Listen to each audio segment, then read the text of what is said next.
Ito ba ay niloloko ng inyong partner? Gusto nyo ba na paghiwalayin sila? O gusto nyo ba na maghiwalay sila? Yung tipong lagi silang nag-aaway.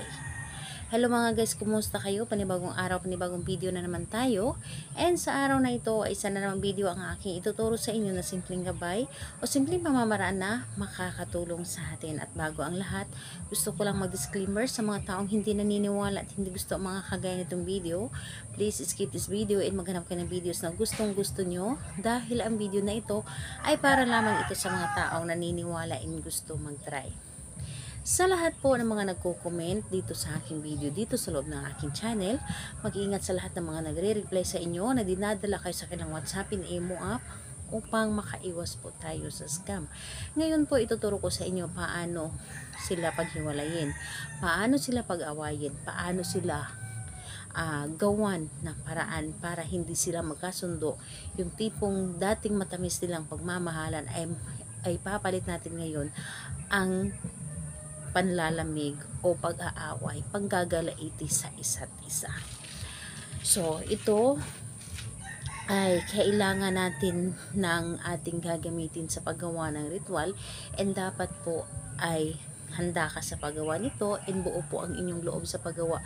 Yung tipong ramdam po talaga ninyo sa inyong puso na gusto po ninyo talaga na paghiwalayin sila, gusto mo silang pag-awayin, gusto mong hindi sila magkasundo, yung tipong kahit anong gagawin nila ay hindi talaga sila magkakasundo, yung tipong hindi na talaga maaayos ang kanilang relasyon. So ito ang ating dapat na ihanda. So ihanda mo dito ang isang tubig na nakalagay sa baso or di kaya ay garapon, pero dapat po ay glass po na baso.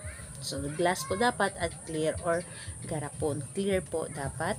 And kailangan din natin dito ng sibuyas. Yung sibuyas po kahit gaano kalaki, gaano kaliit, basta sibuyas, pwedeng pula, pwedeng puti na sibuyas. And dapat po ay hiwain natin ito ng pahati. So hatiin natin ito, kalahati lamang ang ating gagamitin. Kailangan natin dito ng panulat at kailangan din natin dito ng papel at konting asin. So yun po ang ating dapat na ihanda. So kapag nahanda na or ready na yung aking mga sinabi o naibanggit na ating gagamitin sa paggawa nito, kailangan mo lamang dito siguraduhin sa iyong sarili, i-claim mo sa iyong sarili na ito ay gustong gusto mong gawin, i-claim mo sa iyong sarili na gusto mo na maghiwalay sila. So ayun po, kapag ready ka na and handa ka na, nasa focus ka na, buo na yung loob mo sa paggawa and dapat wala ka mga iniisip na mga problema.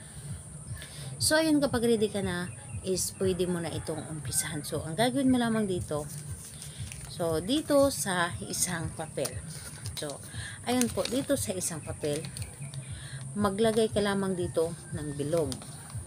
So ilagay mo or magbilog ka dito sa isang papel. So halimbawa dito is maglagay ka ng bilog. So dito sa bilog, sa gitna ng bilog, ilagay mo dito yung pangalan at apelyido ni target, ni partner, ni ex. So ayun po, or ni ex or ng inyong partner. Ilagay mo dito yung kanyang pangalan at apelyido sa loob, and dito po sa ibaba, sa labas ng bilog, pangalan at apelyido ni third party. Dito po, pangalan at apelyido ni third party. So ayun, kapag naisulat nyo na dito yung pangalan at apelyido ni partner dito sa bilog, sa loob ng circle, dito sa baba or sa labas ng circle is pangalan ni third party. And pagkatapos nun, tupiin mo ito ng papalabas ng 3 beses. So 3 beses po napapalabas ang pagkatupi nyo po nito. And ayun, pagkatapos ninyo pong itupi, ilagay po ninyo dito sa loob ng baso. Lagyan ng asin at ilagay ang kalahati ng hiwa ng sibuyas. So hiwain nyo po ito kalahati at ilagay dito at ibulong dito lahat ng inyong nais.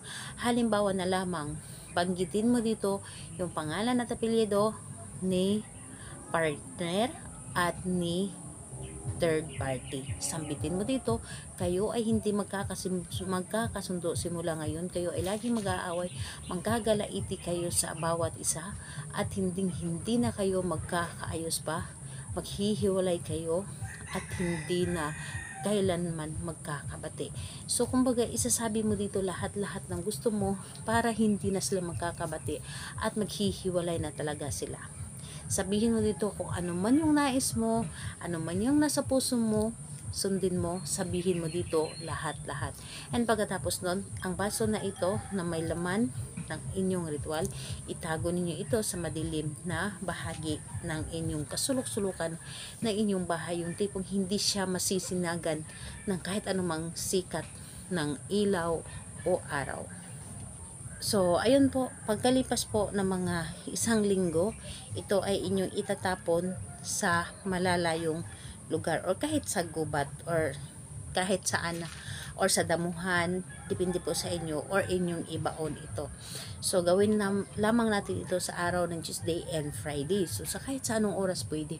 Pero mas maganda na gabi ninyo itong gawin. Humingi kayo ng tulong sa universe kapag lalo na sa gabi, dahil ito ay mas mabilis tayo mapapakinggan ng universe. So, ayun po, gawin natin ito na nagmula sa ating puso. Salamat po sa inyo. Bye bye everyone. God bless us.